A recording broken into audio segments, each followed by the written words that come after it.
Chapter pertama, halaman 9, buku Kamu Gak Sendiri, karya Syahid Muhammad. Things that I kept to myself. Kau tahu emosi dan pikiran pukul 1 pagi di kamarmu, ketika arus keduanya sedang kencang dan kadang menyesatkan hingga kau terseret pada kesedihan yang mendalam, kemarahan yang buas, atau tiba-tiba kau menemukan semangat untuk memulai hal baru di hidupmu dan jalan keluar untuk keresahanmu. Namun semua dorongan itu sering hilang saat kau terbangun di pagi hari. Saking berisiknya kepalamu saat malam, kau kewalahan untuk keluar dari keresahan-keresahan itu, termasuk melarikan diri dari isi kepalamu sendiri. Beberapa emosi dan pikiran itu kadang datang tiba-tiba secara acak, seperti rasa lelah karena semua perjuangan yang entah kapan akan selesai, yang membuatmu ingin menangis tiba-tiba tanpa kau benar-benar tahu sebabnya. Kau hanya lelah dan ingin menangis.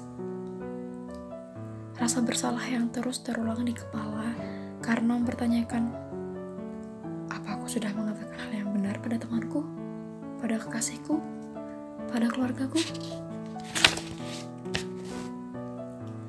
Rasa tidak pernah cukup yang terus-terusan menghantuimu karena kau terus-terusan mempertanyakan apakah yang kau lakukan sudah cukup baik bagi orang lain, cukup menyenangkan bagi orang-orang di sekitar. Rasa kurang yang mengakibatkanmu merasa tak pernah bisa puas atas apa yang sudah kau usahakan. Semua kelelahan itu bertumpuk dan membuatmu merasa kesepian.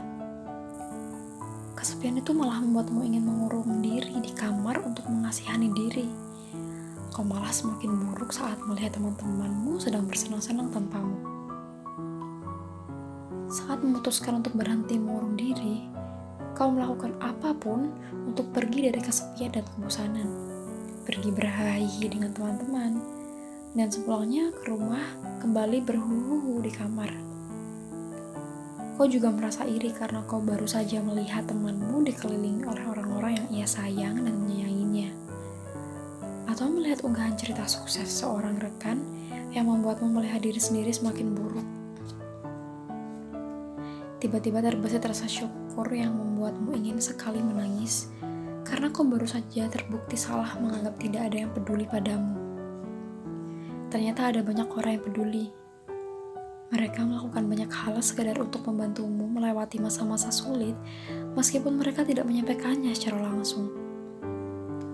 Rasa syukur karena Tuhan dengan magisnya membawamu pada pertemuan-pertemuan dengan orang-orang baru yang membuatmu merasa memiliki keluarga baru. Emosi yang bercampur itu kadang membuatmu sesak karena pikiran jahil membawa ingatan luapan kemarahanmu pada seorang yang amat kau cintai. Hingga kau pulang membawa rasa puas sekaligus penyesalan. Perasaan terasingkan di antara teman-teman sendiri karena merasa perbincangan mereka sudah bukan merupakan hal yang dapat kau nikmati. Kau ingin pergi, tetapi juga tak ingin dikira arogan dan berakhir sendirian. Perasaan-perasaan ini seringnya berasal dari hal-hal yang sering kali kita represi, bergumul di dalam dada sehingga kita terperangkap dalam kepala kita sendiri dan terisolasi dalam asumsi. Hingga hadir perasaan ingin menyerah pada hidup. Meskipun sesungguhnya kita tidak bisa benar-benar menyerah. Akan selalu ada orang yang menghadang kita dari keputusan menyerah. Entah orang-orang terdekat, orang asing, kejadian yang ajaib, atau bahkan keyakinan kecil yang ada di sekelibet pikiran kita. Ada kalanya perasaan-perasaan kesepian yang menghampiri tidak dibarengi dengan keinginan untuk ditemani. Kau berakhir di sebuah kedai kopi atau teh tertentu, duduk berlama-lama di sana hanya untuk mencari tatapan dari pelayan yang menarik perhatianmu. Kau hanya ingin berada di sana, membayangkan semuanya menjadi berbeda. Perlu waktu yang tidak sebentar bagiku untuk berhenti berputar-putar di sekeliling diriku sendiri. Perlu keberanian untuk melangkah mundur, melihat dari luar ke dalam diri.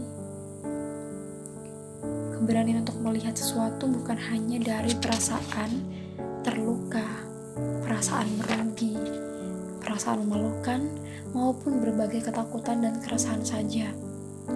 Tapi juga dari kenyataan yang selama ini dihilangkan, dipaksa merasa sembunyi. Dalam prosesnya, menjadi manusia merupakan sebuah pekerjaan seumur hidup. Manusia sebagai spesies yang dinamis terus berputar dalam proses bertumbuh, meskipun pertanyaan ke dalam diri kerap keluar jalur, atau berada pada satu garis lurus yang lama-lama membosankan.